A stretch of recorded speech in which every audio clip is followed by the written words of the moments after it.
평안을 매는 줄로 성령이 하나 되게 하신 것을 힘써 지키라 권면하였습니다. 성령님은 교회를 한 몸으로 한 가족으로 세우셨습니다. 그러나 이 하나됨이 기계적인 하나는 아닙니다. 개성이 없는 일치를 이야기하는 것도 아닙니다. 하늘에 있는 어떤 공장에서 붕어빵 찍어내듯이 모든 그리스도인들이 똑같아야 된다는 생각은 아니라는 것입니다. 오히려 교회는 다양성을 지니고 다채롭고 흥미롭습니다. 하나님은 우리 각자 개성 있게 창조하셨습니다. 그것은 그리스도께서 우리 각 사람에게 나누어주시는 은사들이 다 다르기 때문입니다. 참된 교회의 일치는 다양성 속에 통일성을 이루는 것이라고 할 수 있습니다. 여러분 중에 벨 러스트라고 들어보신 분이 계십니까? 장로님이 계셨으면 아셨을 것 같은데, 배에 있는 일종의 장치인데, 배가 바다에서 잘 가려면 적당한 보건성을 갖추고 있어야만 합니다. 파도가 치거나 바람이 불 때 배가 왔다 갔다 하다가 다시 제자리로 돌아오는, 이것을 벨 러스트 기능이라고 합니다. 배에 짐이 많이 없어 배가 가벼울 때 배가 전복되는 걸 막아주는 기능을 합니다. 이런 배의 안전을 위해 바다에 바닥에 모래나 돌을 두는데 이것 역시 벨러스트 기능이 되는 것입니다. 무슨 말이냐면 다양성 속에서도 통일성을 이룰 수 있는, 곧 중심을 잡아주는 이 벨러스트 기능을 하는 그 말씀이 오늘 우리가 읽은 7절 말씀입니다. 우리 각 사람에게 그리스도의 선물의 분량대로 은혜를 주셨나니, 이 말씀은 세 가지로 우리가 살펴볼 수 있는데, 첫째는 신령한 은사는 그리스도의 선물이라는 것입니다. 여기에 은혜는 구원의 은혜를 뜻하기보다는 구원받은 성도들이 믿음에 굳게 서도록 하나님께서 주시는 이 지혜나 능력에 해당하는 은혜입니다. 그러니까 이것을 은사라고 부르면 더 우리가 이해하기 쉬울 것입니다. 은사를 포함한 좀 포괄적인 은사. 그래서 그 은사가 그리스도의 선물이라고 오늘 말씀으로 이렇게 증거하고 있습니다. 모든 그리스도인에게 비롯된 것입니다. 모든 그리스도에게서 비롯된 것입니다. 은사는. 신약 성경에서 은사가 성령에게서 비롯됐다고 기록하고 있습니다. 그런데 이 두 가지는 모순처럼 보이지만 전혀 그렇지 않습니다. 그리스도는 모든 은혜의 수여자이시며 성령을 통해서 수여하시기 때문입니다. 바울은 은사가 그리스도의 선물이라고 강조하기 위해서 시편 68편 18절 말씀을 인용합니다. 우리 성경에는 8절 말씀에 그것이 인용되었는데, 그러므로 이르기를 그가 위로 올라가실 때에 사로잡혔던 자들을 사로잡으시고 사람들에게 선물을 주셨다 하였도다. 이 시편 68편 배경은 다윗 시대에 빼앗겼던 하나님의 임재의 상징인 법궤가 돌아오는 상황입니다. 승리하게 하시는 상황입니다. 이때 백성들은 기뻐하고 다윗은 어떻게 보면 과도할 정도로 흥분하고 기뻐서 춤추며 하나님 앞에 나아갔습니다. 승리와 축복의 순간입니다. 이때 다윗이 기뻐 노래한 것이 바로 시편 68편입니다. 내용의 핵심은 승리와 성취가 자신이 한 일이 아니라 주님이 선물로 주신 것이라고 고백하는 것입니다. 바울은 이 다윗의 고백을 인용하면서 우리가 받은 은사 역시 그리스도의 선물임을 강조하고 있는 것입니다. 예수 그리스도께서 대적을 이기신 후에 하나님의 보좌에 앉으셔서 자기 백성에게 은사를 주신다는 것입니다. 베드로 역시 오순절 사건 이후에 이렇게 말씀을 증거하고 있습니다. 사도행전 2장 33절 말씀인데요. 하나님의 오른손으로 예수를 높이시매 그가 약속하신 성령을 아버지께 받아서 너희가 보고 듣는 이것을 부어주셨느니라. 사랑하는 성도 여러분, 우리가 받은 모든 은사는 다 그리스도의 은사입니다. 값없이 주신 은혜입니다. 우리가 돈 주고 산 것이 아닙니다. 예수님을 영접하는 모든 이에게 주신 축복입니다. 이것을 인정할 때 다양성 속에서 일치를 이룰 수 있습니다. 우리가 어떤 은사를 받았는지 그것을 주신 분은 오직 그리스도시라는 사실을 늘 기억하시기 바랍니다. 그렇기 때문에 누가 좋네, 누가 나쁘네 우리가 할 필요가 없습니다. 왜? 주님께서 세워주셨기 때문에. 둘째는 은사는 각 사람에게 다르게 해주신다는 것입니다. 구약에서 특정한 사람에게만 은사가 주어졌습니다. 특정한 사람에게만 하나님의 영이 임해서 하나님의 사역을 감당하게 했습니다. 그러나 예수님이 이 땅에 오신 이후부터 모든 사람에게 은사가 주어졌습니다. 문제는 다 같은 은사를 주시지 않았다는 사실입니다. 몸의 기능이 여러 가지이듯이 은사도 다양한 기능을 하도록 다양하게 주셨습니다. 물론 어떤 은사는 다른 은사에 비해 더 중요하게 여겨질 수도 있습니다. 그러나 모든 은사, 각각 필요한 곳에 모든 은사가 있어야 한다는 것입니다. 육체적인 몸에서처럼 어떤 부분, 다른 부분들만큼 아름답지 못한 부분도 있을 수 있으나 이 아름답지 못한 부분들이 그것도 필요하고 우리는 그것들을 더욱 귀하게 여겨야 하는 것입니다. 그것들은 건강한 몸을 세우는데 필수적인 것들입니다.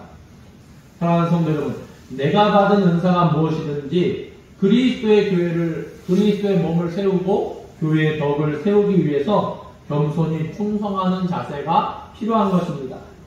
모든 은사는 우열을 가릴 수 없을 만큼 다 소중한 것입니다. 어떤 은사를 받았든지 어떤 직책을 맡았든지 성경은 우리에게 분명히 말씀하고 있습니다. 맡은 자에게 구할 것은 충성입니다.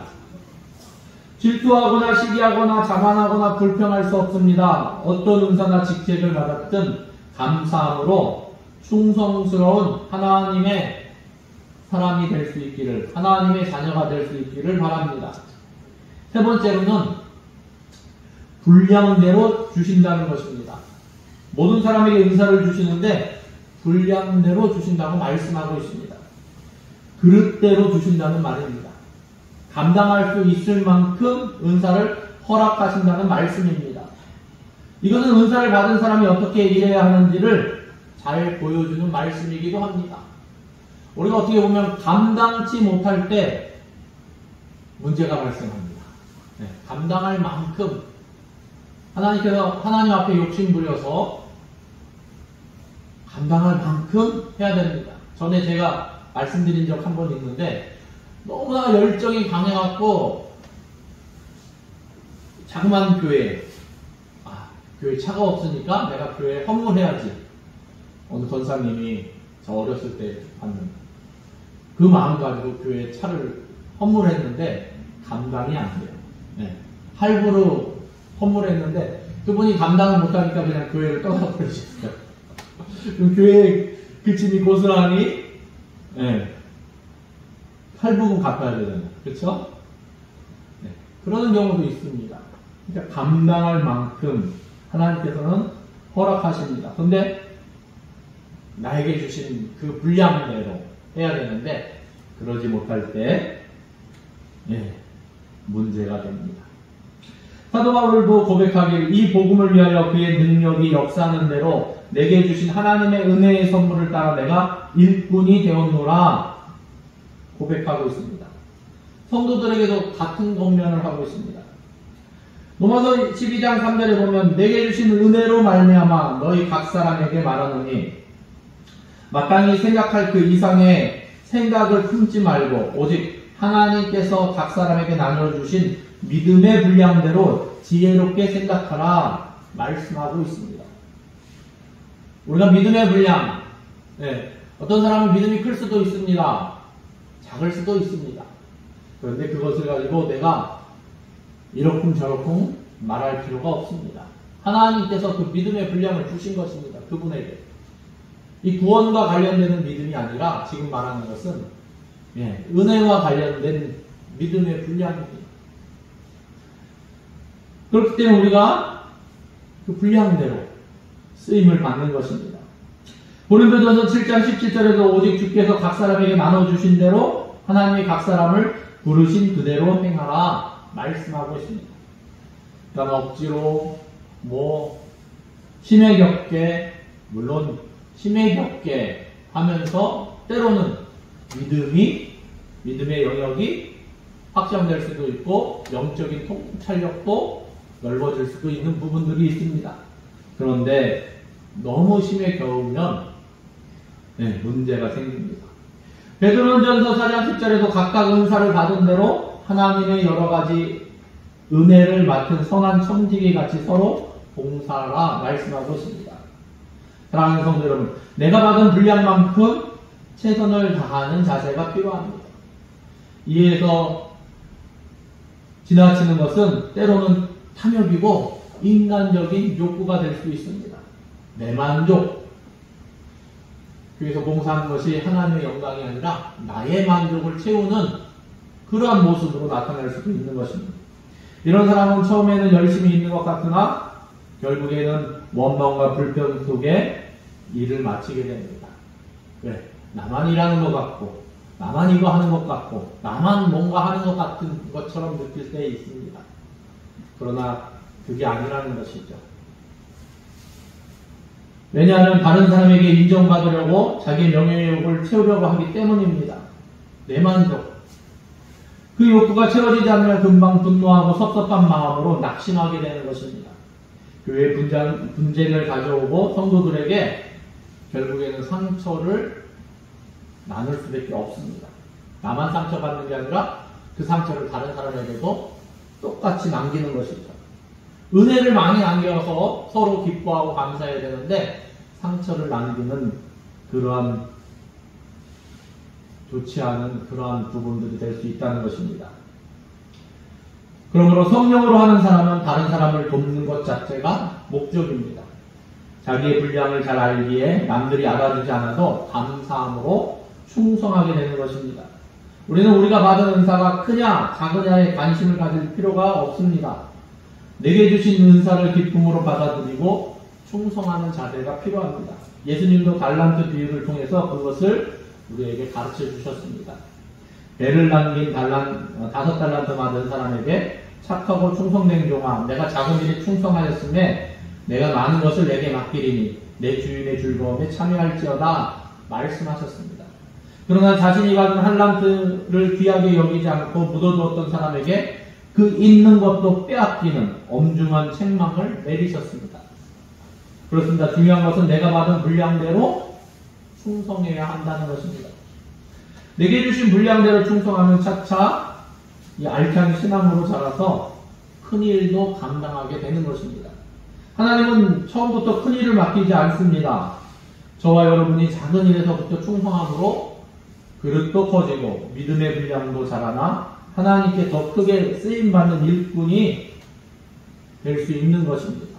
그러므로 저와 여러분은 하나님 앞에 점점점 믿음의 분량을 키워서 하나님의 쓰임받을 수 있는 그러한 하나님의 사람들 되기를 예수님의 이름으로 축원합니다.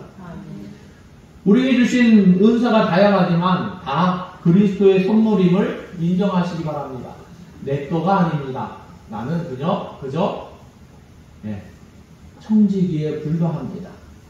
그래서 우리가 내 거라고 생각하기 때문에 아깝고 분량대로 행하지 못할 때도 있습니다.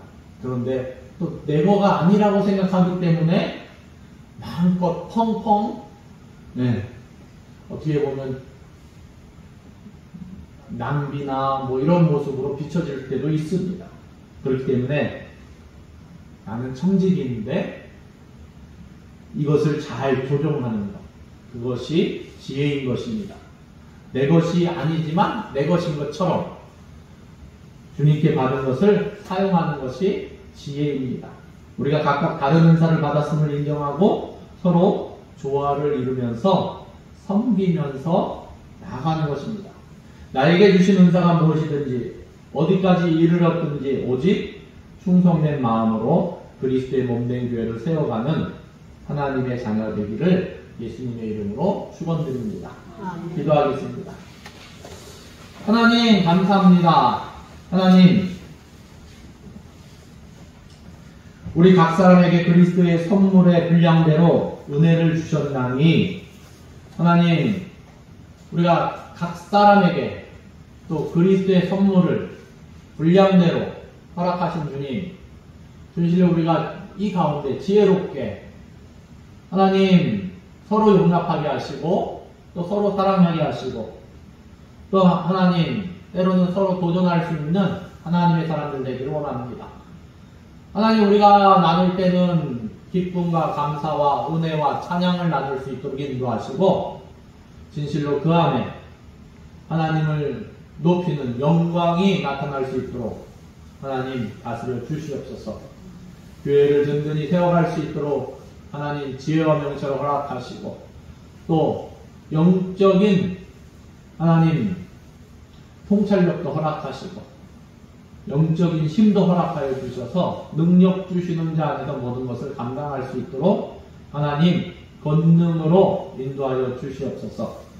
그리하여 교회 안에 하나 되는 모습 가운데 또 다양한 모습을 가지고 서로 존중하고 하나님 나라 가족으로 온전히 주님의 몸된 교회를 든든히 세워갈 수 있도록 하나님 다스려 주시옵소서. 모든 것을 주님께 의뢰드리며 예수님의 이름으로 기도드립니다. 아멘.